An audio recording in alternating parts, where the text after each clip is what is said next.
യാക്കോബിന്റെ ലേഖനം 2-ാം അധ്യായം. പക്ഷപാതത്തിനെതിരെ.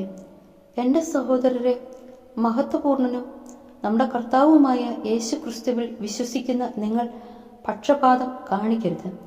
നിങ്ങളുടെ സംഘത്തിലേക്ക് സ്വർണമോതിരമണിഞ്ഞ് മോടിയുള്ള വസ്ത്രം ധരിച്ച ഒരുവനും മുഷിഞ്ഞ വസ്ത്രം ധരിച്ച ഒരു ദരിദ്രനും പ്രവേശിക്കുന്നുവെന്നിരിക്കട്ടെ.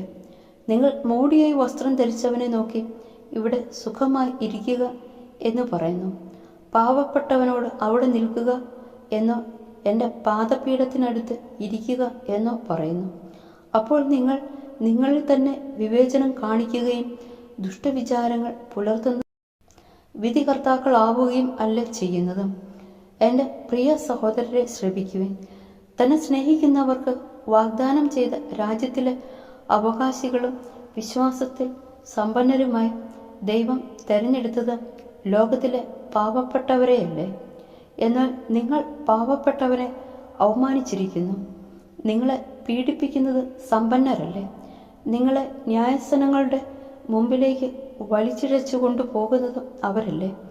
നിങ്ങൾക്ക് നൽകിയിരിക്കുന്ന ധന്യമായ ആ നാമത്തെ ദുഷിക്കുന്നത് അവരല്ലേ? നിന്നെപ്പോലെ നിന്റെ അയൽക്കാരനെയും സ്നേഹിക്കുക എന്ന വിശുദ്ധ ലിഖിതത്തിലെ രാജകീയ നിയമം നിങ്ങൾ യഥാർത്ഥത്തിൽ അനുസരിക്കുന്നെങ്കിൽ ഉത്തമമായി പ്രവർത്തിക്കുന്നു. നിങ്ങൾ പക്ഷപാതം കാണിക്കുന്നെങ്കിൽ പാപം ചെയ്യുന്നു. നിയമത്താൽ നിങ്ങൾ കുറ്റക്കാരായി വിധിക്കപ്പെടുകയും ചെയ്യുന്നു. ആരെങ്കിലും നിയമം മുഴുവൻ അനുസരിക്കുകയും ഒന്നിൽ മാത്രം വീഴ്ച വരുത്തുകയും ചെയ്താൽ അവൻ എല്ലാത്തിലും വീഴ്ച വരുത്തിയിരിക്കുന്നു.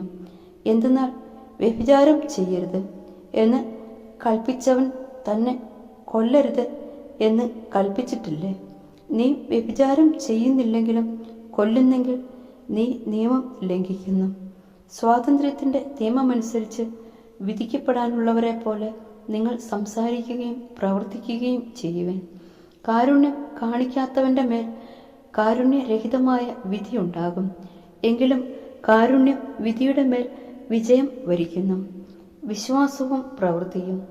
എൻ്റെ സഹോദരരെ, വിശ്വാസമുണ്ടെന്ന് പറയുകയും പ്രവൃത്തി ഇല്ലാതിരിക്കുകയും ചെയ്യുന്നവന് എന്ത് മേന്മയാണുള്ളത്? ഈ വിശ്വാസത്തിന് അവനെ രക്ഷിക്കാൻ കഴിയുമോ? ഒരു സഹോദരനോ സഹോദരിയോ ആവശ്യത്തിന് വസ്ത്രമോ ഭക്ഷണമോ ഇല്ലാതെ കഴിയുമ്പോൾ നിങ്ങളിൽ ആരെങ്കിലും ശരീരത്തിനാവശ്യമായത് അവർക്ക് കൊടുക്കാതെ സമാധാനത്തിൽ പോവുക, തീ കായുക, വിശപ്പടക്കുക എന്നൊക്കെ അവരോട് പറയുന്നെങ്കിൽ അതുകൊണ്ട് എന്ത് പ്രയോജനം? പ്രവൃത്തികൾ കൂടാതെയുള്ള നിർജീവമാണ്. എന്നാൽ ആരെങ്കിലും ഇങ്ങനെ പറഞ്ഞേക്കാം, നിനക്ക് വിശ്വാസമുണ്ട്, എനിക്ക് പ്രവൃത്തികളുമുണ്ട്. പ്രവൃത്തികൾ കൂടാതെയുള്ള നിന്റെ വിശ്വാസം എന്നെ കാണിക്കുക. ഞാൻ എൻ്റെ പ്രവൃത്തികൾ വഴി എൻ്റെ വിശ്വാസം നിന്നെ കാണിക്കാം. ദൈവം ഏകനാണെന്ന് നീ വിശ്വസിക്കുന്നു, അത് നല്ലത് തന്നെ. പിശാചുക്കളും അങ്ങനെ വിശ്വസിക്കുന്നു, അവർ ഭയന്ന് വിറയ്ക്കുകയും ചെയ്യുന്നു. മൂഢനായ മനുഷ്യ, പ്രവൃത്തികൾ കൂടാതെയുള്ള വിശ്വാസം ഫലരഹിതമാണെന്ന് നിനക്ക് തെളിയിച്ച് തരേണ്ടതുണ്ടോ? നമ്മുടെ പിതാവായ അബ്രാഹാം നീതീകരിക്കപ്പെട്ടത് തൻ്റെ പുത്രനായ ഇസഹാക്കിനെ യാഗപീഠത്തിന്മേൽ ബലിയർപ്പിച്ചത് വഴിയല്ലേ?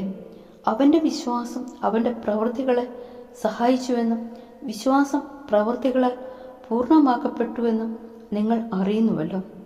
അബ്രഹാം ദൈവത്തിൽ വിശ്വസിച്ചു, അത് അവന് നീതിയായി പരിഗണിക്കപ്പെട്ടു എന്ന് തിരുവെഴുത്ത് നിറവേറി. അവൻ ദൈവത്തിൻ്റെ സ്നേഹിതൻ എന്ന് വിളിക്കപ്പെടുകയും ചെയ്തു.